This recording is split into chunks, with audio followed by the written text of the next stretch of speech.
Olá pessoal, vou trazer um tema aqui, né, sobre as eleições. Eu acho que é o tema que vai dominar o debate em 2026, quem vai ganhar as eleições. E, poxa, por que a gente aqui no conteúdo de mercado financeiro estamos falando sobre eleições? Porque no final do dia a política impacta, tá? Ela impacta os negócios. Eu acho que o dia a dia a gente ganha fazendo as micro tarefas, não vai impactar talvez a nossa vida, tanto quanto as pessoas imaginam, né? Não vou deixar de fazer o que eu faço. Mas eu acho que aqui no nosso conteúdo do mercado financeiro impacta porque eu aprendi que a política fiscal e a política monetária, elas andam em conjunto. A política fiscal exercida pelo Poder Executivo, ela acaba impactando a política monetária, que por sua vez impacta os juros, impacta o valor das ações, impacta o valor da moeda, então está tudo correlacionado. A grande pergunta é quem vai ganhar em 2026, se vai ter uma alternância de poder ou se vai ser o atual governo. E cara, eu quero deixar claro que o pior erro de quem trabalha no mercado financeiro, eu acho, é tentar fazer algum tipo de previsão, porque no final a gente pode estar errado, que eu diria que tem 50% de chance de eu estar errado, né? Tem 50% de chance de acertar, e mesmo que acertar, talvez não seja uma habilidade minha, mas senão um pouco de sorte no palpite que eu dei aqui, tá? Primeiro ponto assim, então se você me perguntasse hoje, Lucas, o que você acha? A minha tendência é achar que vai ter uma alternância de poder. Por que eu acho isso?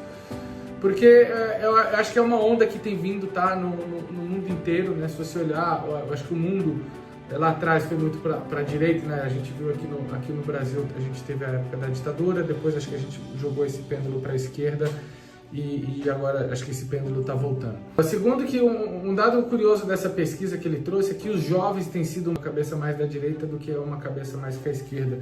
E eu acho que a explicação que eu tenho para mim, né, é que assim, o jovem de hoje, diferente dos baby boomers, né, que são as pessoas hoje que estão com 70, 80 anos de idade, eles são menos dependentes do emprego, né, ou da carteira assinada, né? Então você vê uma geração que trabalha com iFood, Uber, né, acho que estão mais empreendendo, né, embora as pessoas dizem que isso é não empreender, mas eles têm a liberdade de não ser alguém que tem a carteira de trabalho assinada. E até dentro mesmo hoje das empresas, né, se você quer ser terceirizado, CLT, muitas empresas acabam trabalhando não no modelo de carteira assinada, embora tenha todas as características, para evitar pagar imposto. Então, ele não usufrui daqueles benefícios de uma pessoa que tem uma carteira de trabalho assinada. Então, o que a gente vê, por exemplo, até os sindicatos perderam muito voz na sociedade, porque as pessoas não usam mais tanto o sindicato. E eu acho assim, na época lá, quando 1970, né, teve o Lula mesmo se destaca, talvez te faltava direitos trabalhistas. Eu acho que hoje talvez o pêndulo está ao contrário, os direitos trabalhistas ficarem em excesso. Uso o exemplo assim, um cara que tem um mercadinho que tem 10 pessoas lá e uma pessoa entra contra o patrão, aquelas 9 falam, poxa, mas eu vi que ele não trabalhava, foi sacanagem o que ele fez. Então ali são 9 pessoas que ficam bravas com os direitos trabalhistas, quanto uma que vai ficar feliz. Então aqueles 9 vão falar, poxa, porque no final do dia, mesmo uma pequena empresa, quando ela tem prejuízo, todo mundo que está dentro dela sofre, né? Então eu acho que, vou mostrar aqui, hoje eu acho que o jovem tem mais essa cabeça alinhado mais com os pensamentos liberais, de o Estado menor regulamentação. Um outro exemplo, o atual governo tentou fazer uma legislação a favor do pessoal do iFood, de garantir direitos e tal, e quando o pessoal viu que ia ter horas mínimas de trabalho, falou, não, deixa quieto, não quero, não entra aí nessa esfera, porque a gente tá bem como tá, né? Então, é curioso, né? Os próprios trabalhadores pedindo para o governo não faça isso, né? Enquanto sempre foi ao contrário. Então, eu acho que primeiro, você tem essa tendência. Segundo, eu acho que as eleições de 2022, né, o Lula e Bolsonaro, que se você vê pela pesquisa, o índice de rejeição do Bolsonaro era maior do que o do Lula, então acho que ali ganhou, não foi o que foi o melhor, foi o que era menos pior, né, foi uma escolha dos dois lados, né, os bolsonaristas votando no Bolsonaro porque não queriam o Lula, os lulistas votando no Lula porque não queriam o Bolsonaro, não porque ambos queriam aquela pessoa, mas porque não queria o outro lado que estava vindo, né. E acho que o Lula vem mais desgastado em relação a isso, né? Eu acho que o governo dele, a avaliação não tem sido boa, tem um problema, primeiro, fiscal, um problema de criminalidade no país que o pessoal está mais preocupado.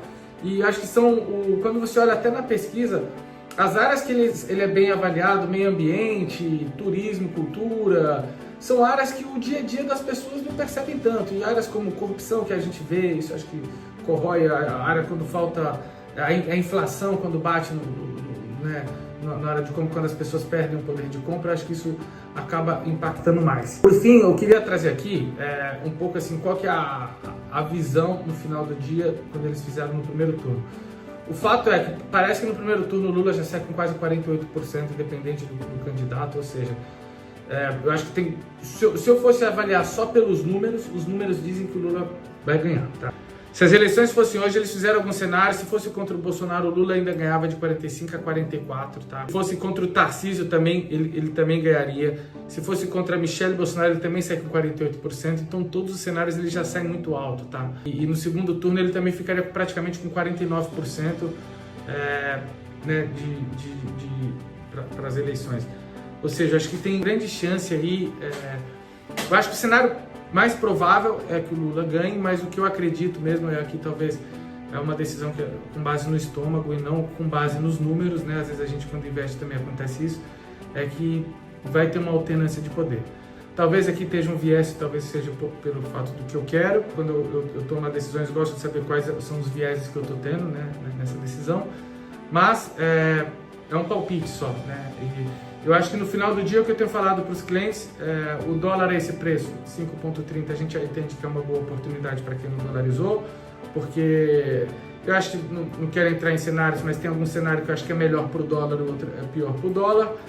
E aí eu acho que cabe ao cliente também, assim, como que a gente trabalha. Poxa, se você acha que tem 50% de chance de um lado ganhar e 50% de chance do outro, né, independente do que você queira, e você...